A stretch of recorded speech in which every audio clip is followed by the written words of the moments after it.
Nel nome del Padre, Figliolo, Spirito Santo. Amen. Such a separation.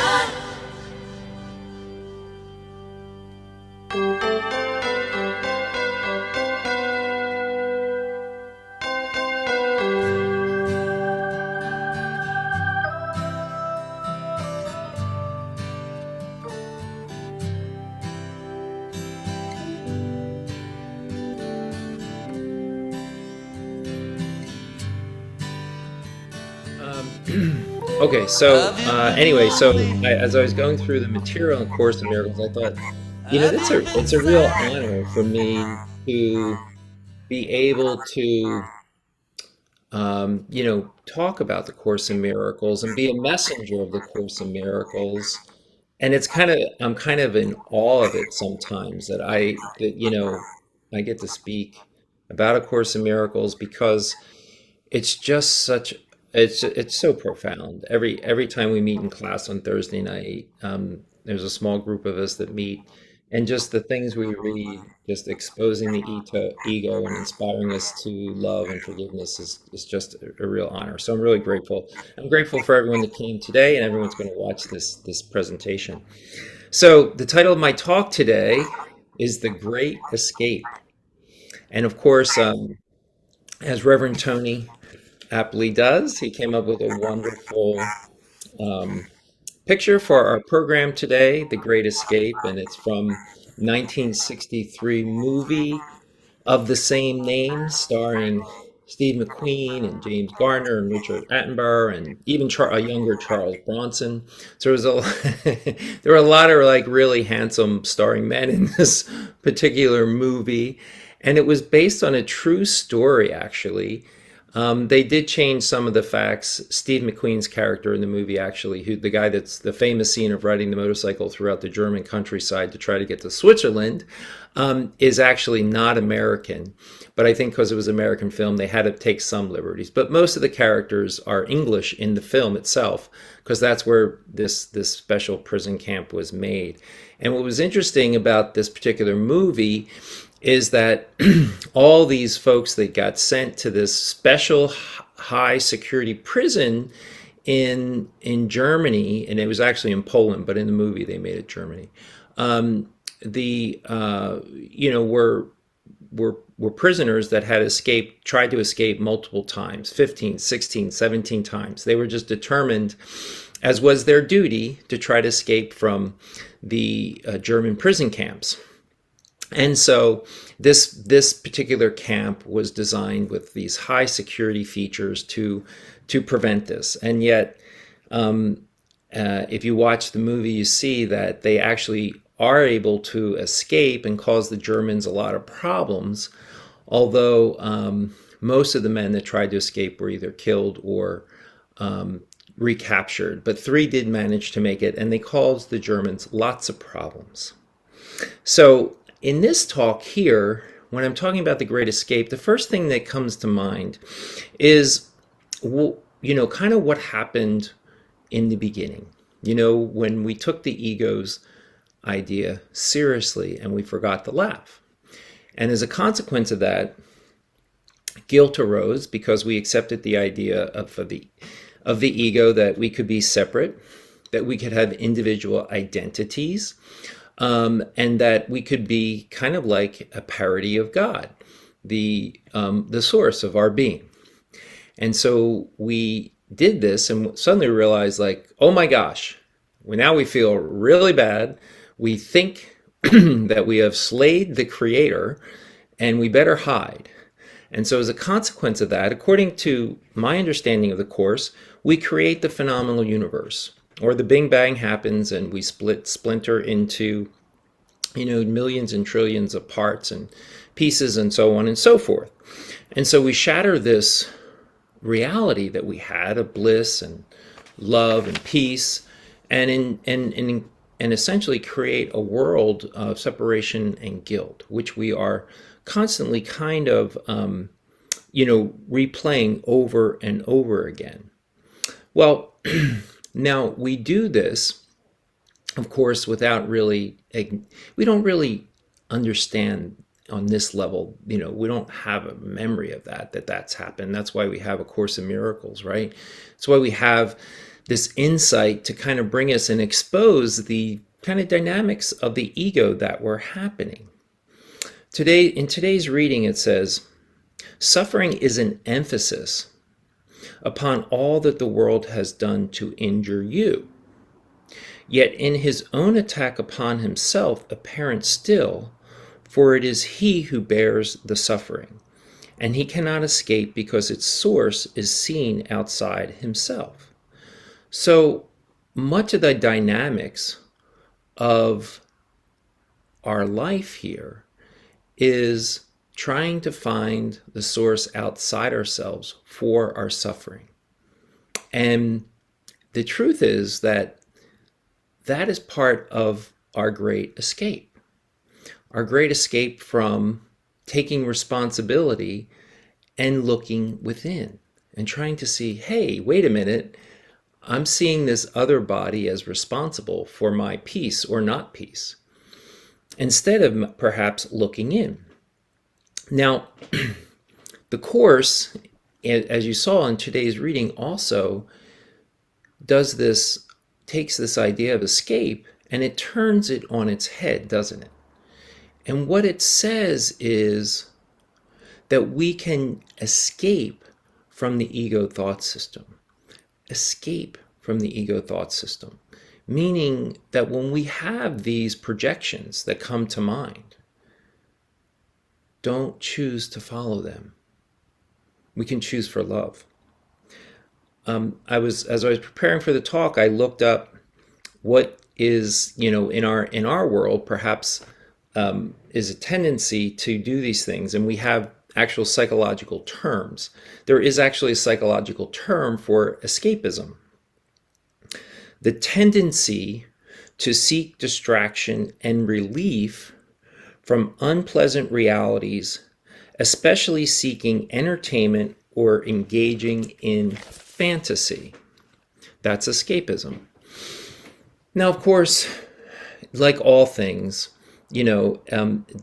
engaging in escapism in moderation is fine. We all do it. We all go to the movies, or we all dress up for Halloween, or we all have activities we do that we recuperate and refresh sometimes when we've been challenged or just need to be refreshed, and we kind of do these things. Now, there is also a perhaps more stronger term that the American Psychological Association does, which is an interesting definition. And it says the tendency to escape from the real world for the safety and comfort of a fantasy world. Isn't that interesting, given our understanding of A Course in Miracles? But of course, we have to interpret it on this word. So there is actually a disorder that psychologists have noted, in that some people have such a propensity for escaping into fantasy that it actually impairs their functioning life. So we kind of have these experiences. Now, I would say that I'm more like the typical person. Like, my experience in life is probably more typical, is that I can engage in these kind of escapist fantasies from time to time, but most of the time I'm grounded in reality. But I was challenged about a year and a half, maybe 14 months ago, and I had a conversation with a course student. And it was just a person that I had met, let's say, at a conference, and I wasn't friends with them. They're not part of our, they're not part of like our general community here on a regular basis. But this course student said to me, I think you're trying to escape from something. I feel like you're running from something. And I was not happy with that. I wasn't happy with that assessment of me as a course student. And I kind of thought about it, and this particular person, our personality, whatever, like it was a forgiveness lesson, and just in terms, I didn't get along with this person, and I found my perception was that they were kind of critical and took up a lot of my time unnecessarily. And I'm a busy person, so don't take up my time with long conversations that that are criticizing me. Anyway, so it was kind of interesting, but I did hear what the person was saying, and I began thinking about it. And it's been time and time again that I've been thinking about all this. And then recently, I thought, well, Jay, I have had some experiences with this. Probably the most challenging aspect of my life right now, maybe for some others too, is my work life. And this past year, I guess it was in June and July, I decided to leave my school where I had been at for 4 years. It was a school it was a very special program. It was kind of like a school, but it was a program for students with significant emotional problems, and there was only 30 students in the school, and there was clinical team there, and we provided the education. And the reason I left is I began to feel like that I wasn't really connecting with the students as I had in the beginning, in the first 3 years. And, there was a lot of, I was receiving a lot of criticism from the students in my advisory period when I would meet with them about how I was interacting with them and how I had made mistakes, sometimes referring to them in terms of their gender pronouns and so on and so forth. And that kind of stung me deeply because I'm a member of the LGBTQ community. And here I am kind of like being now like the old fart, the guy that can't get this thing straight, or maybe straight's not the right word, but I can't get it accurate. And so it actually kind of hurt me pretty deeply that I was losing touch with even kind of like my own tribe in a way, And so anyway, I felt guided to kind of leave that place and decided to go back to a regular school site, which I have done this year. And I was kind of full of hope that going back to this new school site would be a fresh start for me, and that I would have a different experience with the students and so on and so forth. And since I do teach special ed, you still work with students that do have unique needs, learning needs, and sometimes they're academic, sometimes they're emotional, sometimes they're behavioral, or sometimes they're it's all kind of mixed up, So I knew going in there was going to be certain challenges. For example, in California, when you teach special ed, you have students that you case manage. They have an education plan. It's a federal law. You have to implement this education plan, and their services. And oftentimes their services include academic accommodations, and they also include behavior interventions, and they include maybe counseling services and so on and so forth. And it's your job, speech and language, your job to make sure that they're implemented. And so I went from case managing, 6 to 8 really difficult cases to 18 at my new school. Now I have 18. And my school day also expanded from like the teaching day expanded. Now it's like 8:40 to 3:50 every day. So the time that I'm at school and the teaching time has actually really increased. So I knew these are going to be kind of challenges to the day. And, but I thought, it's okay. I'll kind of manage this. Well, it has been quite an adjustment, I have to say. It's been longer. It's intense. And, I really found myself at the beginning kind of just overwhelmed being at a new school, back at a school with over 1,000 kids.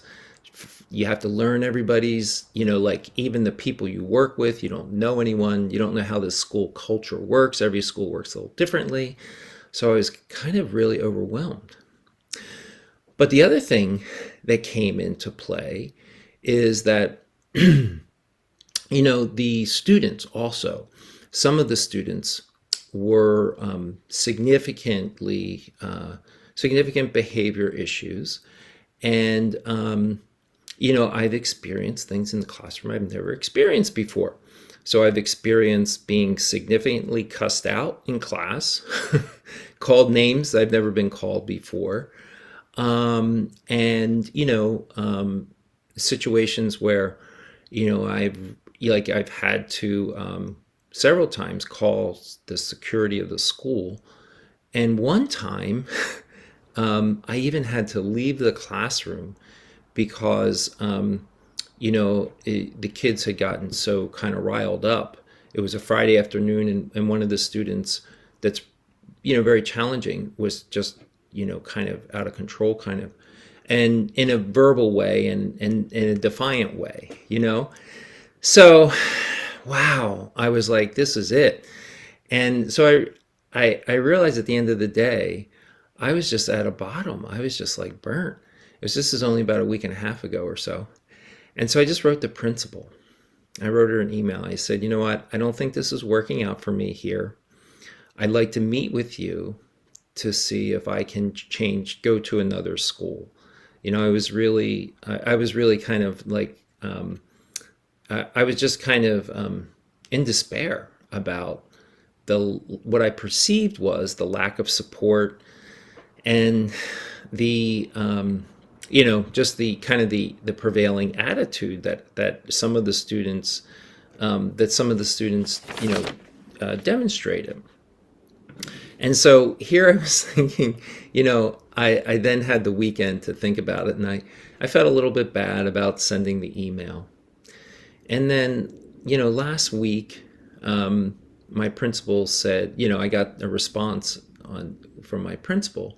And so we met, and, we just talked, and basically I did most of the talking. And in the talk, I just shared about, part of it was just being a new teacher at a school, even with all my experience, how overwhelmed I felt, new school, just learning all the ways of a new school, who I have to see, who so-and-so's counselor is. Even when I left the classroom, I couldn't find an administrator. Thank goodness a security person came up later on, in a few minutes and helped me, But what was kind of miraculous and healing about that particular experience was that my principal just listened to me. I was, part of it was my, my own process, talk about, feeling bad, feeling guilty because, as a new teacher at the school, I didn't feel like I was, doing my job. I was teaching some of these classes. I teach a reading intervention class and I teach a biology class. And, there weren't a lot of resources, which is typical public school. And one of the classes I was supposed to have training, but the school district didn't provide the training and so on. There's all these challenges when you teach at public schools. So I had a lot going on. And the miracle of it, of course, going in there, I thought, this principal was going to be mad at me because I was saying this and because I had reneged on my pledge and so on and so forth. And the miracle was that she listened to me. She had compassion. She listened to some of the ideas I had about how to reorganize the department, because I was a department head for a long time, or just do some of the, do some reorganization around the case management and so on and so forth. And it was, after the meeting, it was like, I felt so relieved, because I had been doing kind of a number on myself. If you think about it, like, or when I thought about it, it was the Great Escape. I was in my mind projecting, a lot of blame on myself, a lot of blame on the school district, a lot of blame on, how they managed the department there. So it was going everywhere, and I think the miracle for me, the shift that happened, was simply that this principal, who was a supervisor, was able to listen to me and just kind of validate my experience and even offer some support, some ideas. And afterwards, I could, I totally shifted. And what I could see in myself was that this is a miracle. All of a sudden, some of the things, like some of the challenges I was having in class, I started having ideas about how to meet the challenges in my classroom. I started to have more creativity in a way. And that's what the miracle is, isn't it? The miracle is that not only do you shift an attitude and you get relief from the ego, which is constantly judging and constantly blaming and looking for someone to blame, but then you also get solutions, to whatever challenges that you're having. And so, I was able to see that and have that experience. And then the other significant thing is that I had, like I said to you all, is that on that Friday when when I had that one class, it was actually the last period of the day, Friday, right before my weekend. And when I had that class, it was really challenging because, I have a number of significant students that, have real difficult times with their behavior. And I started to shift, a little bit. Course in Miracles says, dream softly of your sinless brother, who unites with you in holy innocence. Dream of your brother's kindnesses instead of his mistakes. Select his thoughtfulness to dream about instead of counting up the hurts he gave. And so what's interesting is that my tone toward the students began to change. It just thinking about it, differently with the students, and I tried to not being falsely kind, but just having more compassion for the students that have the real difficult behaviors. And just the way I approach them and talking to them about it doesn't work to say Johnny, please turn off your cell phone. It's I had to go up to the students and say, hey, you know what, can you please put away your cell phone? I really want you to learn. I want you to get your education. That's all I want. That's kind of been more my approach, is kind of talking to them and explaining to them. And even on Friday, I have my fifth period class is my most challenging, And on Friday, they do this thing sometimes where they start teasing one another, and then someone gets, as we're doing the activities, we do activities. It's a science class, And so they're allowed to talk while they're doing things. But sometimes someone's feelings get hurt and then it escalated. So I had to, which is not my nature most of the time, but I raised my voice and I just told them to stop it. You need to stop. This isn't okay. We're a class. We have to respect one another. These insults are not okay. And they actually kind of listened, and I was able to, get them to kind of understand, what's going on. And it's always, it's always a process. And, it's as a person, as any teacher goes in the classroom, your prevailing training, especially for someone that's been around 30 years, is to want to teach the academics. You want to teach your class. You want to, that's how we're conditioned, right? But more and more today, what they're saying is that, we have to make the classroom like a community, that there's all this social, emotional stuff going on, even in high school. And, that it's really that's is equally as important. And maybe 20, 30, 40 years ago when I was in school, if you're a behavior problem, they kind of weeded you out. And now it's just kind of different. We're taking on all these other kind of roles in the classroom. And so, like it requires me to be more loving. It requires me to be more vulnerable in a way of letting the kids know why I'm saying what I'm saying. Like, I just can't issue the edict. I have to tell them, and I have to sometimes tell them, like, for example, some of them use the N-word, and they use it as in a friendly, like, they use it as part of their, as part of their, just that's how they talk to one another. And I finally said to them, I said, you know what? I said, I come from a generation where that word was really offensive. And so I would really rather you not use it in class, and I kind of explained to them the history of the word, how it was used by slaveholders against, slaves, and then even former slaves in the Jim Crow era. And it was used by, unfortunately, some racist people to put them down. And, I'm not saying that is the right, that you can use the word. I know people use the word and they feel like that word's okay to use within their culture and so on and so forth. But I just said, that this is my preference. I would prefer you not.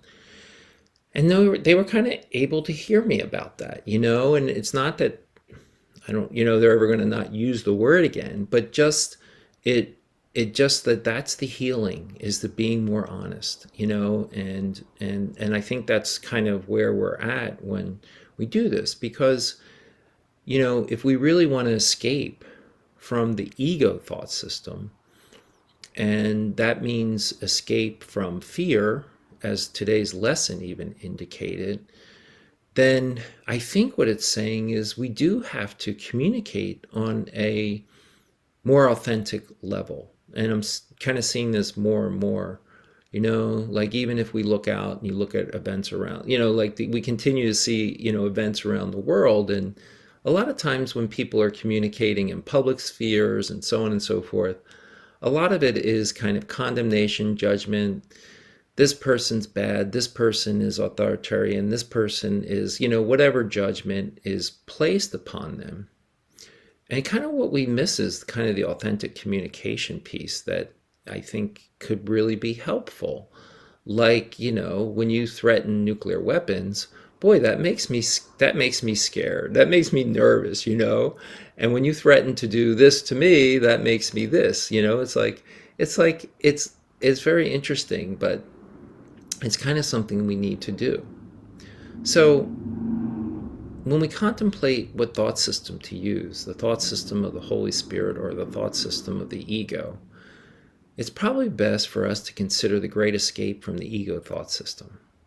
Escape from the judgment, escape from the blame, escape from the guilt, by not projecting it on our fellow beings, but by going inside and saying, why am I doing this? Where can I be authentic? Where can I be love? Where can the Holy Spirit help me? And so today, as we contemplate the great escape, just like the Course always says, take these ego devices and turn them to our advantage for the good of ourselves and for the good of all our fellow beings. And that's my talk for today. Thank you. Nel nome del Padre, Figliolum, Spiritus Sanctum. Amen. Such a separation.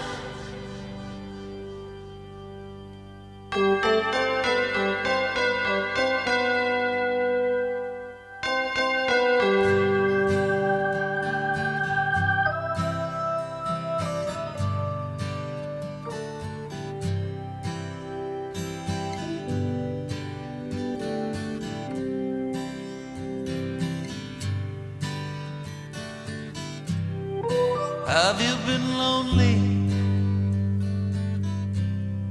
Have you been sad?